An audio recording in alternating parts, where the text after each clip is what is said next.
Welcome to the L5R Dojo, where the YouTube algorithm will trap me into making L5R videos for the rest of my life.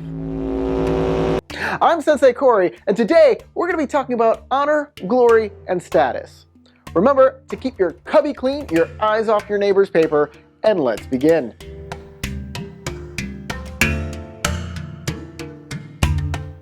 We're going to keep it to the basics here, guys. Honor, glory, and status, or HOGS, as stated in the book. Look it up. There are 3 social attributes that give a rating from 0 to 100. The higher the stat, the better it is. A character will gain and lose points in these stats due to their actions in the game, and not through spending experience points. The first number, here, is called your rank. For example, if you have a 63, then your rank is 6. This will be how HOGS is pretty much used for almost everything. Some abilities will give bonuses based on your rank in these stats. The starting point for your HOGS is not determined by shoving as much experience into them as you can, like some sort of weird HOGS turduncan, but instead by how you were born, where you grew up, and who your parents were. That's right, it's nature versus nurture time. During character creation, depending on the choices you make, you'll be awarded a starting honor, glory, and status. For example, if you were born into the Hida family of the crab and became a scout, you'd start with an honor of 35, a glory of 40, and a status of 30. But if you were born a lion of the Akodo family and became a Shugenja, you'd have an honor of 50, a glory of 44, and a status of 35. Pick the right combo and you can have high scores in all of these if you think that's important. And that's the question. Are they important? What do they do? Let's talk about that. Honor is a rating of how good a person you are. It's based on a romanticized version of samurai chivalry called Bushido.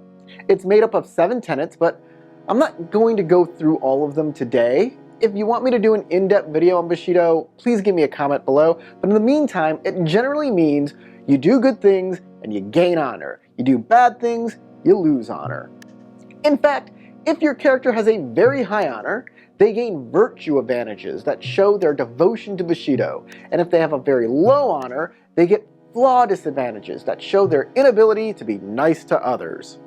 Here's where some clever boys start writing in the comments, "Actually, it's more nuanced than that, and some unethical actions can actually gain you honor."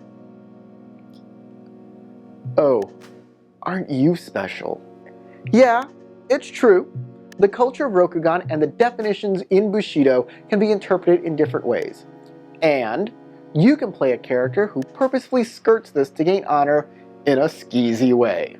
And yes, as a GM, you can put players in a situation where doing the ethical thing might lose them honor.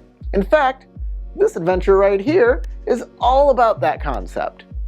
Know that this is the exception rather than the rule, and if you're looking to play a clever boy, I'd make sure you hash it out with your GM as what kind of things you can actually get away with. Bushido can be interpreted differently by your GM than what you think it is, and you don't want to have that argument in the middle of a game.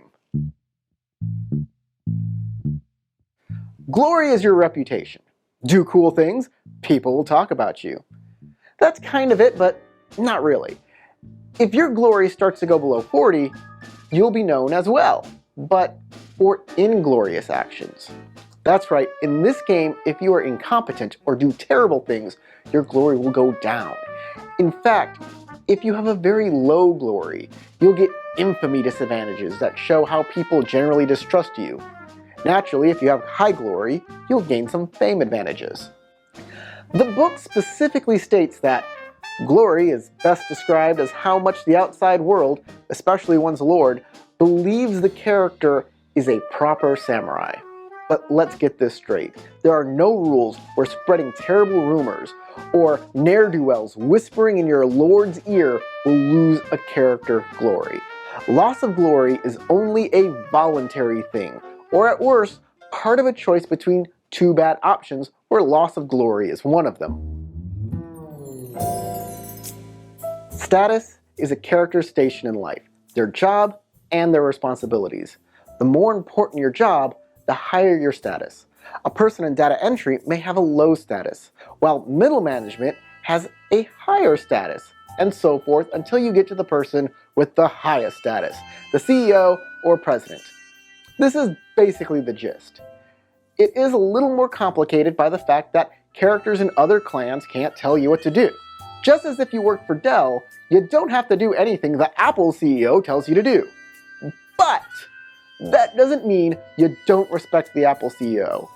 And you probably listen to his advice about your company more than you would someone at the Apple Genius Bar. Status is different than honor and glory in that you can only gain it by getting titles. Basically, by being promoted. You only lose it by being demoted or staking your status. The highest status, 100, is held by the Emperor, as they are the absolute authority in Rokugan. Only the gods can tell him what to do. Gaining and losing glory follows this little chart right here. As a GM, you determine the impact of the action, and then the PC gains or loses accordingly. You might notice that on the losing side it says to lose equal to your rank. This is because those with higher honor or higher glory fall faster because of expectation. Look, if Tom Hanks suddenly starts making fun of disabled people, we'd all be shocked. As opposed to Donald Trump, where that's expected. Did I get too political for you? Grow up. This doesn't work in reverse. So if an adventurer tells you that your PC gains an amount of glory or honor equal to their rank for doing an action, like this adventurer does here, don't listen to it. Instead, use the chart. Before a character loses points in hogs, the GM is supposed to warn the character, hey, if you do that, you'll lose some points. And then the PC needs to make a choice. If the action they're about to take is worth losing some points, or if they want to do something different. Now, I'm not a fan of this. And when I'm about to criticize something, I go to the criticism corner. Yay! Look, I get it. You want to warn a player if they're doing something bad. This is especially true for players you might not know as well. For example, if you're playing with new people at a convention. This lets people understand your playstyle a bit better and what you think are good and bad actions. Now let me tell you what's wrong with all of this. When you make a decision and you forget about the ethics of it, or you do something because you think the ends justify the means, does God come down from on high and warn you before you do it? No, you just do it and you take the consequences.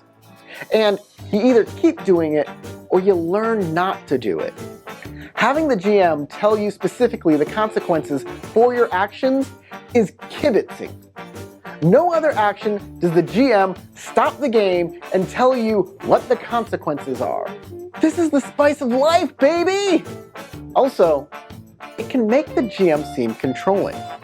Every time a player wants to do something, the GM can interrupt and say, oh, you'll lose glory and you'll lose honor, just to keep a player from doing something they might otherwise want to do. I don't know about you, but I don't like it when my GM tries to talk me out of an action. I don't want to hear, are you sure? I'll roll the dice on what I want to, thank you. Ugh, enough of that. We need to talk about staking your hogs. You can leverage your honor, glory, or status to convince someone to trust you. This can be anything from getting someone to believe your story, borrowing something, or telling them that you'll get the job done. How it works is that the player will stake an amount of points of the GM's determination and what conditions the stake is lost. There's a handy chart for this in the freaking errata? Okay, just go online and print it out.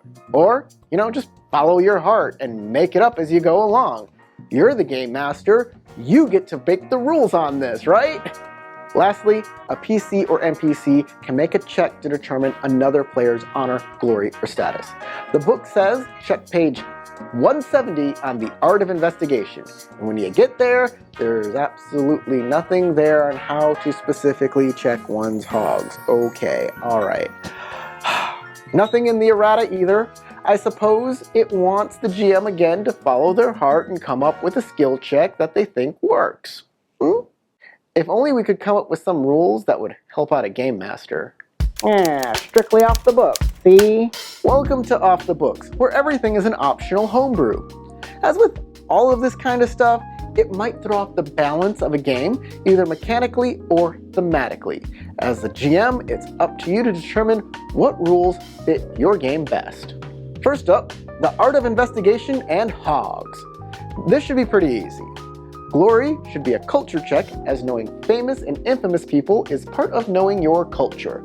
Status should be a government check for obvious reasons, and honor should be a sentiment check as you scrutinize a character's character.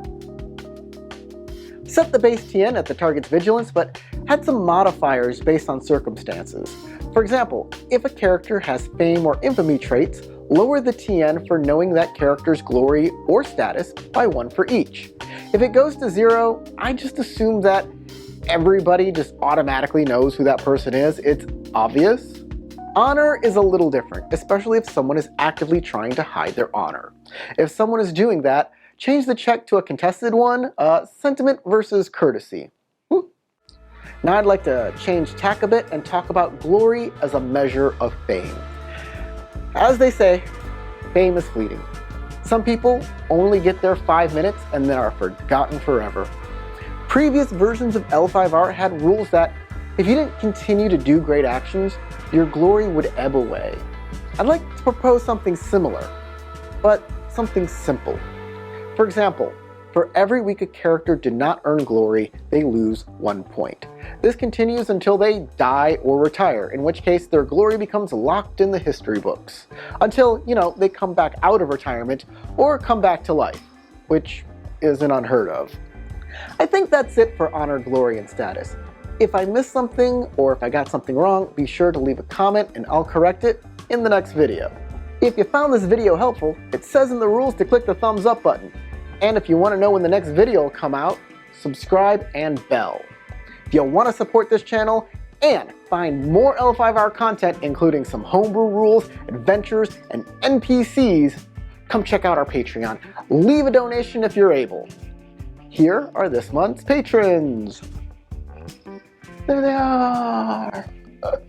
Thank you for watching The Dead Unicorn. Stay honorable, have a glorious day, and never stop gaining experience.